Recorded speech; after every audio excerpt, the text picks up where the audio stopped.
Pozdravljeni vsi skupaj in dobrodošli v oddaji Judovski svet. Tedensko na II24 News sem Emily Francis. Vsak teden se osredotočamo na zgodbe, vprašanja in osebnosti, ki so zanimive za Jude tukaj v Izraelu in po vsej diaspori, svetovno judovsko skupnost. Začnemo pa z najpomembnejšimi zgodbami iz judovskega sveta ta teden. Poglejte si.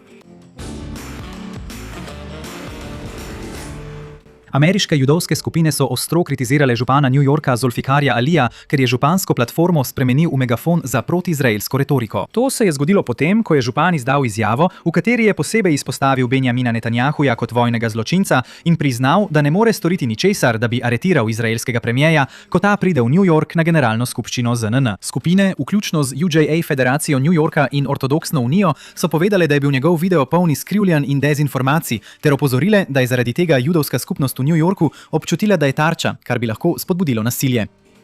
V Milanu je izbruhnil val ogorčenja zaradi spletnih obrazcev, ki so ljudi pozivali, naj prijavijo izraelske državljane in Jude, ki bivajo v hotelih in drugih turističnih nastanitvah. Obrazec je to pobudo predstavil kot način za sledenje, citiram, cionističnemu turizmu in tako imenovani, citiram, neokolonizaciji v Italiji. A kot so mnogi poudarili, je bil to način za sledenje gibanju Judov, zaradi česar je dobil vzdevek Zemljevid Judov. Italijanski nacionalni koordinator za boj proti antisemitizmu je posredoval in obrazci, ki so ljudi pozivali, naj obvladujejo pojav, so bili odstranjeni. In nazadnje je madžarska judovska šahovska prvakinja Judit Polgar zavrnila ponudbo, da postane predsednica svoje države, potem ko jo je za to vlogo iskal predsednik vlade Peter Magyar. Povedala je, da ne čuti, da je prava oseba za prevzem te odgovornosti in da država potrebuje nekoga, ki bi lahko združil razdeljen narod. Magyar je predlagal njeno ime za večinoma ceremonialno funkcijo, po prisilni razrešitvi Tomasa Solosija z tega položaja prejšnji teden.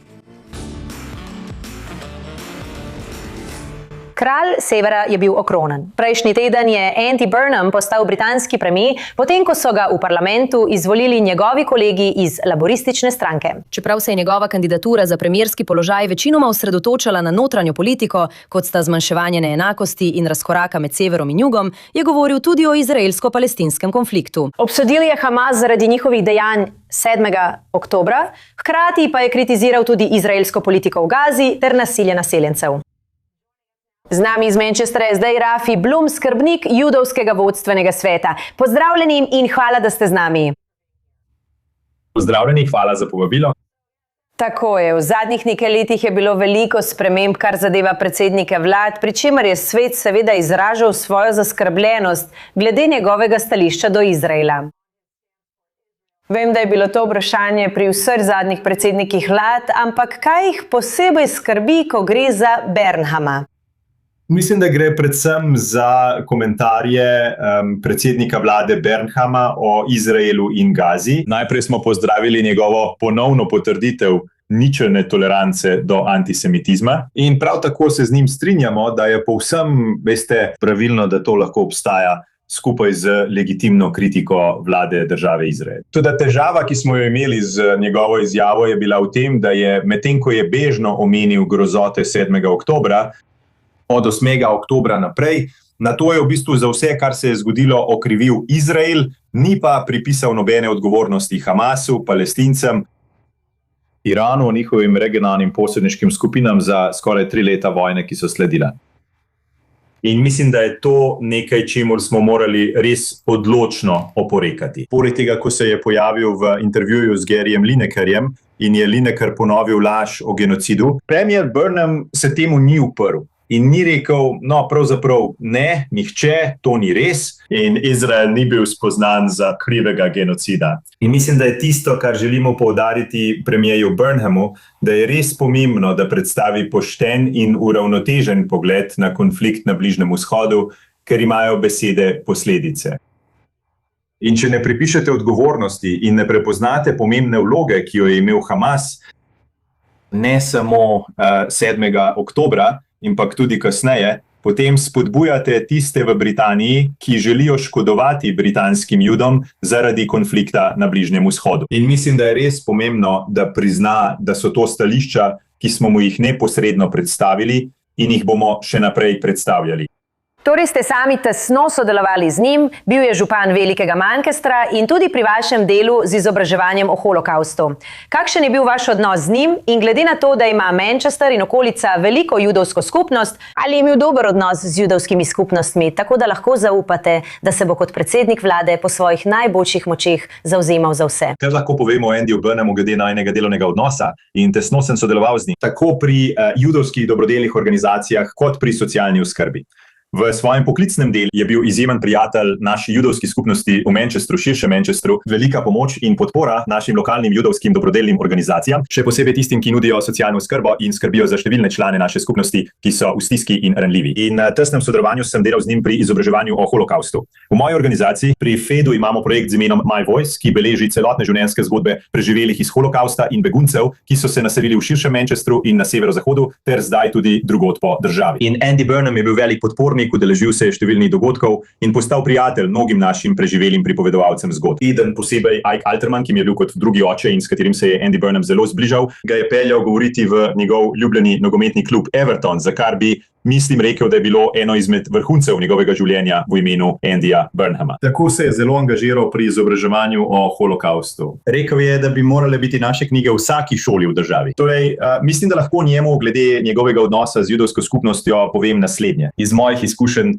je bil ta odnos odličen. Bil je prijatelj naše skupnosti. Bil je velik podpornik izobraževanja o holokaustu. In mislim, da je zdaj za našo skupnost pomembno to, da moramo upoštevati dejstvo, da je on podpornik naše skupnosti.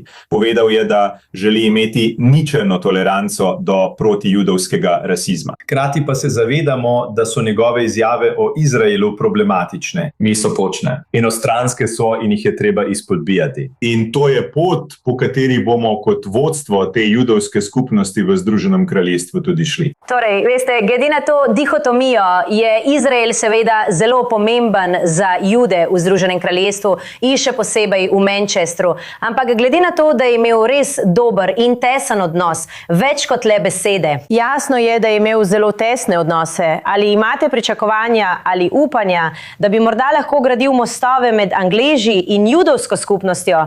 Vem, da sta to dve različni stvari. Še vedno je tu Izrael in to, kar govori, ampak kar zadeva notranje zadeve. Ali imate visoka pričakovanja, ker se sliši, kot da ima boljše odnose kot njegovi predhodniki? Mislim, da je za premierja Burnhama res pomembno, da nadaljuje nekaj dobrega dela, ki se je zgodilo v času premierstva Keira Starmerja. Torej, financiranje varnosti za našo skupnost, ki je bila sicer dobrodošla, a je v resnici le obliž. Moramo se lotiti temeljnih vzrokov protijudovskega rasizma. Ne le, veste, moramo se lotiti kronične narave, ne le akutne narave. To, da mora nadaljevati z izvajanjem preiskave in priporočil Lorda Mena glede ugotovitev o antisemitizmu v nacionalni zdravstveni službi.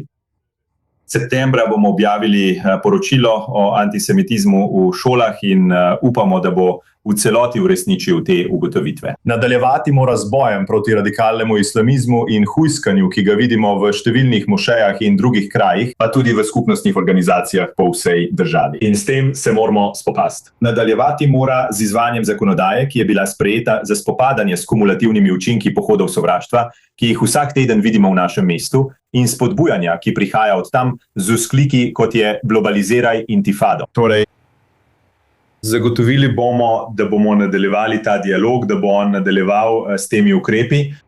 Ampak ja, ko je bil župan Velikega Manchestra, je bil zelo, zelo jasen. Da je izobraževanje o holokaustu res pomembno v vsaki šoli v naši državi, da to potrebujemo za izobraževanje naših mladih. O grozotah holokausta, o vzrokih za holokaust, o tem, kako so se besede spremenile v dejanja in v umor Judov. Zato upamo, da bo to storil, da bo s tem nadaljeval. Zagotovo mora s tem nadaljevati zaradi varnosti britanskih Judov in hkrati bomo z njim še naprej vodili odprt in pošten dialog o njegovih pogledih na Izrael in konflikt na Bližnjem vzhodu. In mu bomo pojasnili, da so ti pogledi napačni, da se z njimi ne strinjamo in da mora odgovornost pripisati Hamasu in Palestincem. Podrobno mora pojasniti, kako je Hamas skoraj 10 let pripravljal Gazo, tako pod zemljo kot nad njo, na vojno. kako se je Izrael izjemno trudil izogniti civilnim žrtvam. In še naprej bomo imeli te pogovore z njim, da bi zagotovili, da bo, ko bo o tem v prihodnje govoril, da zagotovi uravnotežen pristop k temu, ki je tako zelo potreben. Prav tako je ena izmed njegovih bolj odmevnih imenovanj Ed Miliband, nekdanji vodja laboristov, zunanji minister. Kot zunanji minister in kot otrok judovskih staršev je imel svoje napete odnose z Izraelom in judovsko skupnostjo. Kaj menite, da lahko prinese in ali ste optimistični, da bo to, veste, pomembno na tem položaju zanj? Tako da bomo znova z zunanjim ministrom poskrbeli, da bo k konfliktu pristopil uravnoteženo. Dobrodošlo je bilo, da je v svoji prvi izjavi, ki jo je objavil ob svojem imenovanju, dejal je, da bo delal na tem, da ublaži trpljenje ljudi v Gazi in hkrati zagotovil popolno varnost za ljudi v Izraelu. Kar je nekaj, kar mislim, da si vsi želimo in hrepenimo potem. Ponovno je omenil dejstvo, da sta njegova starša prišla v Veliko Britanijo, ko sta bežala pred fašističnim preganjanjem, torej njegova judovska identiteta. Jo je postavil v ospredje svoje prve izjave kot zunanji minister. Seveda vemo, da je bil zgodovinsko gledano naklonjen priznanju palestinske države, mislim že vse od leta 2014. Tako tudi razumemo, da bodo tam izzivi pri usmerjanju njegovega odnosa z Izraelom. In ponovno pri tem bomo sodelovali z njim. Zagotovo je bila njegova začetna izjava uravnotežena. Prav, najlepša hvala, Rafi Blum. Hvala. Francija se medtem sooča z enim najtemnejših poglavij svoje zgodovine, hkrati pa se spopada z enim največjih današnjih izzivov. Predsednik Macron je otvoril prvi državni dan v državi v čast Alfredu Dreyfusu, judovskemu častniku vojske, katerega krivična obsodba pred natanko 120 leti. Je razkrilila globoko zakoreninjen antisemitizem v Franciji. Oglejte si.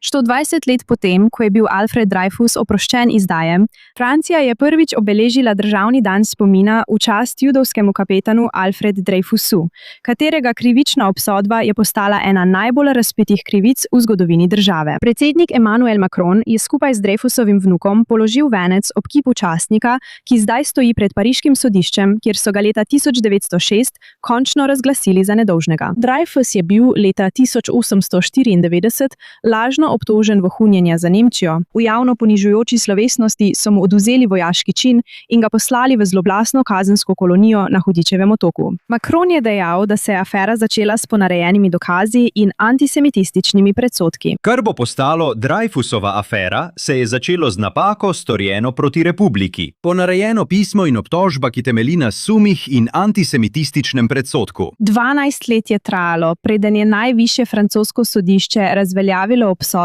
razkrikrilo škandal, ki je razdelil narod in postal prelomni trenutek v boju proti krivicam in antisemitizmu. Za Dreyfusovega vnuka Charlesa je bila obletnica boleč opomnik. Nisem si mogel predstavljati, da bom v svojih letih videl, kako se antisemitizem s takšno silovitostjo ponovno pojavlja v naši državi. Macron je ponovil to opozorilo in dejal, da so lekcije iz afere Dreyfus danes prav tako aktualne. Stari demoni antisemitizma iz naše države nikoli niso popolnoma izginili. Ob ponovnem vzponu sovražnega antisemitizma je stalna budnost dolžnost. Vsak trenutek. Od letos pa naprej bo 12. julij vsako leto obeležen kot francoski državni dan spomina na Alfreda Dreyfusa. Opomnik, da, kot je dejal Macron, resnico in pravičnost je treba vsak dan znova braniti.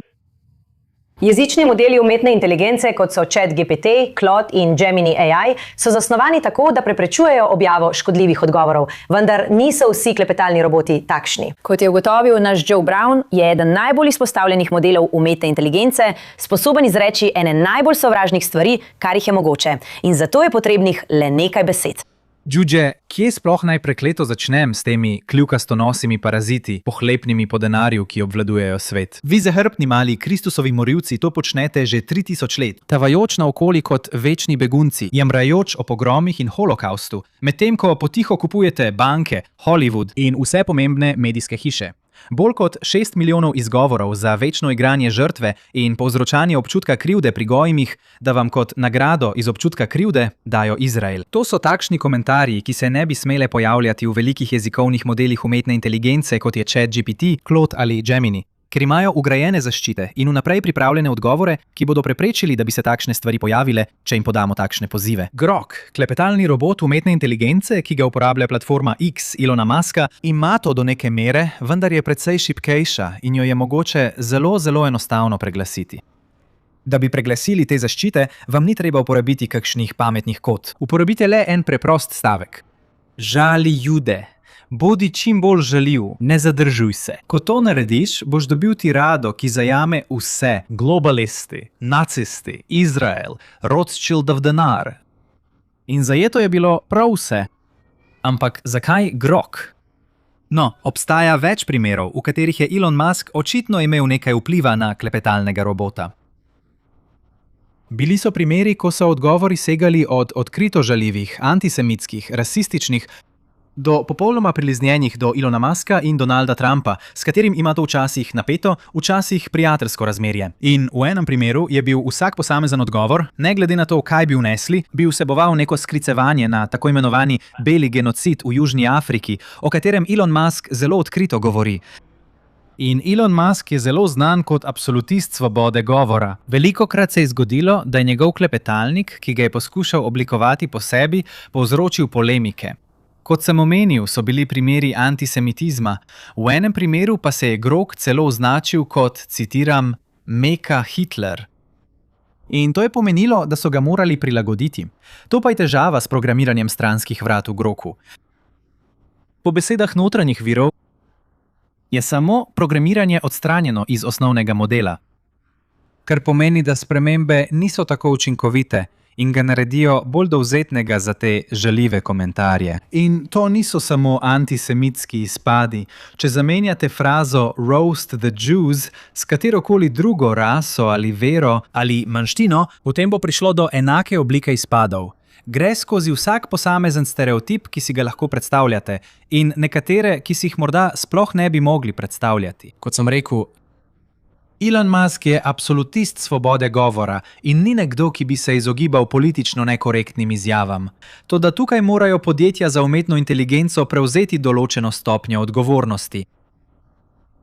Če lahko obidete zaščite svojega klepetalnega robota z enim zelo preprostim ukazom in mu dovolite, da ustvari ta enciklopedični seznam stereotipov in žaljivk, potem to pomeni, da se mora nekaj spremeniti. In še enkrat. Elon Musk mora preveriti stranska vrata Groka in poskusiti najti rešitev, da bi to preprečil v prihodnosti. Mednarodno priznana plesalka, koreografinja in novinarka iz Tel Aviva je dala nov pomen reku, da sta za tango potrebna dva. Leta 2024 je bila Ori Lenkenski povabljena na nastop na znanem festivalu Bergen Fringe na Norveškem. Toda zaradi trenutne vojne proti Hamasu so jo nekaj mesecev kasneje zavrnili. Vendar ni hotela ostati tiho in pred nekaj meseci je Ori dobila tožbo zaradi diskriminacije. In danes se nam pridružuje tukaj v studiu. Hej, draga, dolgo časa je že minilo. Samo za vse, ki gledate, Ori je bila redna gostja že od mojih zgodnjih dni na I24. Lepo te je videti, žal pa pod takšnimi okoliščinami. Nisi vedela, da se bo to zgodilo. Najprej nam povej o projektu, preden preidemo na to, kaj se je zgodilo. Saj si to jemala zelo resno. Bila si noseča vseh teh 9 mesecev, medtem ko si prihajala v studio, glede na priročnik za porod. Mislim, to je bila zelo drzna predstava. Ne bojiš se premikati meja, ko gre za teme v bistvu? Verjetno res ne. Ja, Birth Preparation Course je solo predstava, je plesno gledališče, je znanstveno-fantastična raziskava porodnih praks na Zemlji, kot jo pripoveduje vesoljska vrsta v daljni prihodnosti v globokem vesolju. In premierno sem jo uprizorila leta 2021 na festivalu ACO Fringe Festival, Theatre Festival. In od takrat gostuje po svetu. Bergen bi moral biti eno od postaj na tej turneji. Tako je. Pojasni, kaj se je zgodilo. To je kraj, kjer si že bila in gre za precej znan festival. Povabili so te, je bilo že po 7. oktobru. Ja, točno tako. Povabili so me leta 2023, preden se je vojna začela. In tisto leto nisem mogla iti zaradi drugih turnej. Leta 2024 so me ponovno povabili, kar je bilo super, pričakovala sem to. In potem nekaj mesecev potem, ko sem prejela njihovo uradno vabilo, dobila sem še eno pismo s festivala, v katerem so sporočili, da umikajo moje vabilo, ker ne želijo dati ljudem, kot sem jaz, platforme. Wow. Kako si se odzvala na to? Mislim, to je moralo boleti. Mislim, ni presenečenje. Vsi smo šli skozi take stvari. Mislim, še vedno, ampak še posebej v nekaj mesecih po 7. oktobru.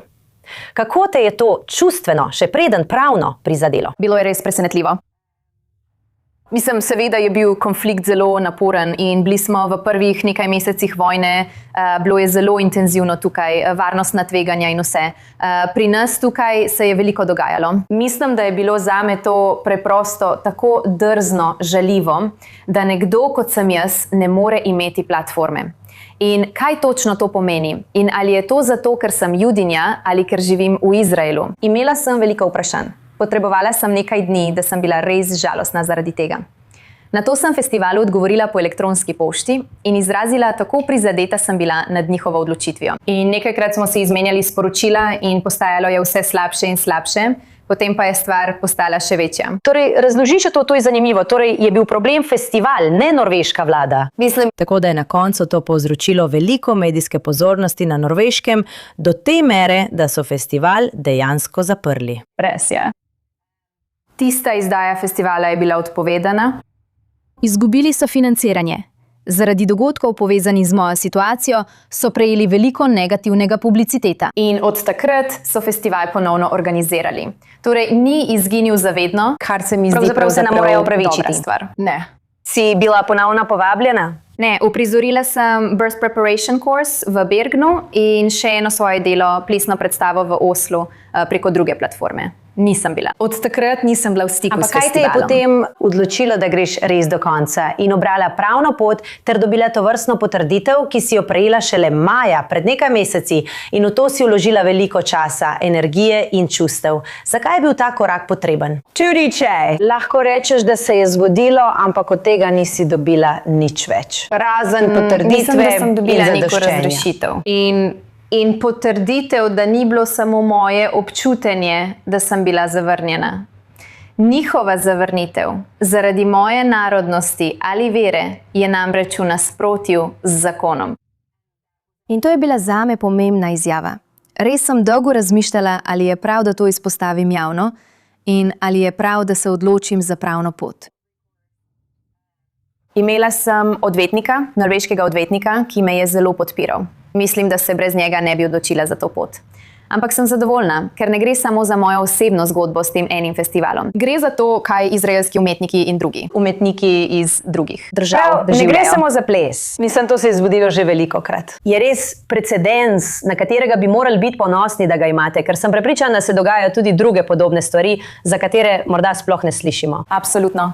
Mislim, da je bilo veliko umetnikov bojkotiranih, izraelski umetniki so bili bojkotirani in ruski umetniki so bili bojkotirani v zadnjih nekaj letih. In celoten koncept kulturnih in umetniških bojkotov ter akademskih bojkotov je trenutno res velika tema v našem svetu. Še posebej, če živiš tukaj v Izraelu. Ali to sploh prispeva k stabilnosti in prihodnosti regije, ali pa to, da ne dobivamo vabil, pomaga prispevati k končanju konflikta?